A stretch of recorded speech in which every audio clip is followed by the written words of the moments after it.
Jason, I appreciate you being on the show today with me. Tell everybody who you are and what you do for a living. I appreciate it, brother. So I'm Jason Patton. I'm a 13-year firefighter paramedic. I also run something called Fire Department Chronicles and make humorous videos for firefighters, paramedics, people at EMS all across the world. And then I am the vice president of Fire Department Coffee. Very cool, man. Man, it sounds like you're always on the move, always doing something. That is Yeah. great. So, being a first responder, like, what are the most common calls that you go out on in your area?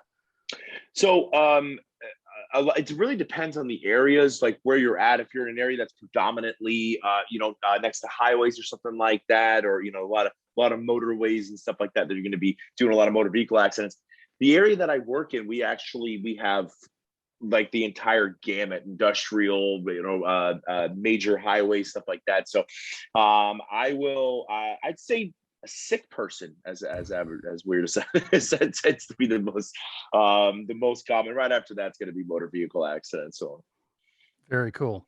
You've become famous for the Fire Department Chronicles. You like to go in and kind of poke fun at TV shows for doing, yeah. wildly inaccurate stuff. Mm. Accidents are accidents, but do you feel like there's some things out there that you feel most people should know about fire that they just don't know? Yeah, the big things we try to push to people is, one, always have an extinguisher in your house. These kitchen fires are super common. Understand how to put out grease fires. Don't put water on them. Because fires can double extremely quickly in their size. Especially you see things like, as odd as this is, Christmas trees, dry Christmas trees. You got to make sure that you always keep them watered. I mean, they go up like that, and it's pine in there, so pine tar, so it's almost instantaneous. It looks like it explodes, but it doesn't. But the big thing is that if you have a fire, know how to get out. And if you do have a fire and it's unfortunate, don't try to put it out yourself unless it's small. You have an extinguisher, but get out, stay low, all that fun stuff. The crazy part is most people think that when people die in fires, they die from the fire. That's not true. They actually die from smoke inhalation, and most people die about 6 feet from their front door. So, stay low, stay low. Awesome. Yeah. Okay. So, again, you do all the funny videos making fun of like the shows on Fox and things like that. Yeah. Are there things out there that you encounter when you try to do educational stuff where people believe what's on TV and it's really dangerous? They believe, what they see on TV about fire and things like that. Yeah. Yeah. The number one thing I would say that, and again, I make fun of the TV shows, but I get what they're doing. It's like, you got to get some drama in there, Sure. all the fun stuff. It's just fun I've said that the people that, when I do my green screens, I'm not trying to sway their viewers, because their viewers are their viewers no matter what. But I'm bringing new light to it to show, if you made it a little more accurate, probably could be a little better. But Right. yeah, I think the biggest thing that they do that I wish they would just put a big label up there is showing people running back into a building without any masks on or anything like that. Again, people think that there's this thing where you can hold your breath and make it, like, not going to happen. Like, when's the last time you held your breath for a minute? It doesn't end very well for most of us. So, yeah. Right. And like the smoke will like burn in your lungs and all that kind of stuff. It's not like holding your Yeah. breath underwater at all. No. And the fires burn so hot these days. And that's something that people have talked about for years. I forget, I used to know the statistic. I looked it up not too long ago, but, we'll just say, like, on average, a building would take, 4 to 5 minutes to become fully involved or get to a flashover states, is what they tend to call it. And in these cases, today's, because of the polyurethanes and the plastics that are burning, you're talking, 2 minutes before a house flashes. So, I mean, it's cutting your time of survivability in almost half. So it's crazy, I tell you.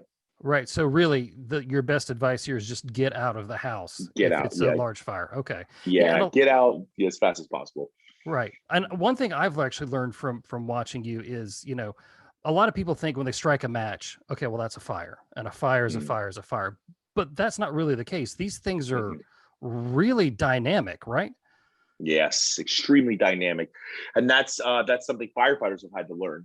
So there's so many things that go into a fire itself. The three main things being your fire triangle. They call it a fire tetrahedron now, but your fire triangle. So your fuel, your oxygen, and your fire source, your heat source. So I mean, a grease fire. If you put water on a grease fire, it explodes. It becomes a lot worse, right? Right. Oh, that's terrible. Yeah, so don't put water on grease fires. Smother them, put a blanket over them, something like that. Don't use flour. That's bad as well.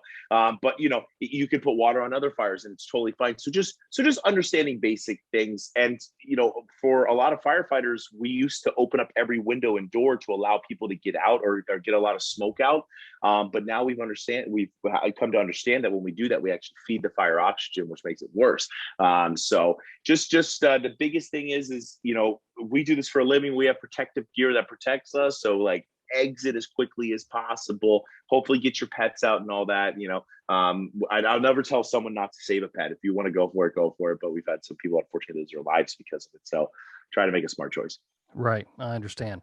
Okay, so you're kind of giving us some tips here. So give us a Mhm. taste of Jason Patton's fire safety tips to live by. Fire safety tips to live by. God, that's a lot of pressure. We might have to come back to that one. Okay, no problem. Yeah. Not a problem. Okay, well here's one. You can't believe everything that you hear on Yeah. social media, but Mhm. I've heard people passionately say that stop, drop, and roll if you are on fire doesn't actually work because, like you were talking about with this triangle, because you're adding more oxygen to it if you're rolling around. If I'm on fire, is stop, drop, and roll the thing to do? Uh, you know, it's the only thing you can do. That's the big issue. So stop, drop, and roll can work. Because what you're trying, you're not technically adding oxygen unless you're running around frantically. That's where you're really doing it. I mean, you are going to have some oxygen coming into the fire, but what you're trying to do is smother it. That's why they're Mhm. telling you to stop, drop, and roll. And one of the funny things that I saw as a scrolling through the internet one day was like, with the amount of times that we did stop, drop, and roll as a kid, I thought it was going to be paramount. I was going to do it 12 times before I was 30. Never done it, but yeah, stop, drop, and roll. If you don't have a blanket to cover somebody up with, or something to help smother the fire, then yeah, that's probably, or dive into water. Water can help as well. So Right. Yeah, I yeah, think that's one of the things that we all grew up with was stop, drop, and roll, and don't talk to strangers. yeah, And so it seems like there's just some nuance to that advice. mm, But yeah, yeah, yeah, because if I'm on fire personally, I'm probably going to stop, drop, and roll because that is probably the only thing I'm going to remember. I yeah. imagine your cognitive function just drops at that point. Yeah, yeah, fight or flight kicks in. Mhm. There's not a whole, and your heart rate's jacked. There's actually a ton of studies that show that once your heart rate gets above a certain threshold, your cognitive abilities drop pretty significantly. So at that point in time, it's just survivability. How do I not die from this? Gotcha. Gotcha. So, what is, we talked about this earlier. I always like to ask my guests, what is one thing you wish that every family in America knew about fire safety or even fire prevention? Having a plan is the number one thing. And I know that sounds really cheesy. It really does. But exactly going back to what we just said, so that's just two things. Close your doors before you go to sleep. That's number one right there. So a lot of people don't want to close their doors for whatever purposes. They, want the doors open for flow of air conditioning, stuff like that. But whenever you have a fire, what's stopping it from going from one room to the next or spreading quickly is going to be a door. You're going to at least have some period of time. The smoke's going to come underneath. You're going to smell it, wake up, and now your room isn't completely engulfed in smoke and fire. Because again, what we said, smoke is what kills people. So close your doors. It'll save a life. It does it all the time. And then have a plan, because when you wake up and your fire alarm's going off and everything's freaking out, your heart rate goes from 0 to 150 immediately. The entire family needs to understand. Do not run towards the center of the house. Go out your window if you're in the first floor, and we meet at the tree, that kind of stuff. Because last thing you want is dad going to get Billy, but Billy's going to get mommy. Mommy's actually getting Cindy, and now the whole family dies. So just have a place, have a plan, and get it done. Very cool. One of your recent videos, you kind of made fun of the people who meet you and say, "Hey, oh, you're a firefighter. Like, what's the worst thing you've ever said?" Yeah. I've seen people do that to police officers, and I don't get that. So I'm not going to Yeah. ask you any sort of crass thing like that. But Mm, since you are a first responder in Florida, give mm. me a good Florida man story that you've witnessed. But I'll preface that, everything that you talked about right there. People do that out of curiosity, and I don't think it's out of malice. I think what it is that humans in general want to have something to talk about. So if you Mm. told me you were on a podcast, I'd be like, "Oh, that's awesome, bro. What's the coolest person you've ever interviewed?" Like that Okay. tends to, people are just looking for a common subject to talk about. But we do make fun of them when they're like, "What's the goriest thing you've ever seen?" Like, you want to hear about this? I mean, I'm telling you, but Florida, man, I forgot. I've had so many things. I'd say um, there was this period, and I joke about this, but Flocka came out. It was a drug everyone was using at one point in Yeah. time, right? Uh-huh. But it was, for some reason, I only heard about it in Florida. Like Mhm. I'll talk to my other friends and stuff. How to say that I've never heard of it, but every time we would show up, they would be completely naked and they would say they're being chased by wolves every single time. So eventually, after like the 12th person, I'm like, is this like bringing people to a different dimension? Because everybody's being chased by wolves. Like, what is happening right now? So, yeah, that's we run into that kind of stuff all the time. Yeah, yeah, because wolves are so common in Florida. Yeah, Exactly. That's absolutely. what it is. Oh man. So uh, um one of the things I sat down and I asked my son, I was like, "Hey, I'm going to talk to a firefighter on my show. mm, What's one thing that you would want to know?" And he kind of thought about it for a second. And then my wife, who knew you were going to come on the show, she was like, "Please ask him where the chicken CPR gun idea came from." Because I admit, man, when I was having a rough day and I saw that video, I laughed so hard I almost cried. So is yeah. there a story that's suitable to share there or not? No, literally, I had those massage guns, and a long time ago, I put this video out called the ECAB system, the emergency chicken air breathing system.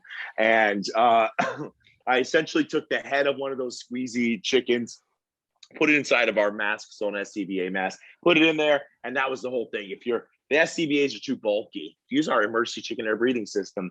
And that noise I just always found super funny. I used it in a couple other videos too. But yeah, I had that thing and I was messing around and it was like, this is going to be a video. So I made it up. It was fun. Yeah, and you just have rubber chickens laying around, right? You would be surprised. Well, that's cool, man. If you've been doing this for 13 years, if you meet somebody and they're like, "Man, how do I become a firefighter?" What's your advice? What do you tell The number one thing is if they're young, they're start getting into it. I just tell them, keep your record clean. That's the best thing you can ever do. Don't get speeding tickets. And I know that sounds really stupid and petty, but just the thing is that in firefighting in general, especially in my area in South Florida, it is so competitive. I mean, so them? competitive that if you fill out, I was talking to a girl who got hired at another department, but she applied in our department. She said, I left one number off of my driver's license and that disqualified me. So Wow. like it's extremely competitive. So keep your record clean, obviously, DUI, stuff like that. And the other thing, keep your social media clean. Hmm. Um, Fire departments know now, EMS departments, police departments, everybody, big companies, even if you don't want to get into this business, people, one of the first things they're going to do is look at your social media. And you can be expressing whatever you want, but it's not that I'm not into politics at all. I hate politics, but if the guy who's hiring you is a Republican and you're posting a bunch of Democratic stuff that's slaying, the Republican Party, like that might not end well for you. So just try to keep your stuff like good and neutral until you're, getting ready to retire, and just blast the internet with whatever you want, Very cool. I like it. Yeah. So, Jason, man, I appreciate your time. Where Thank you, can brother. people find you besides Instagram and YouTube?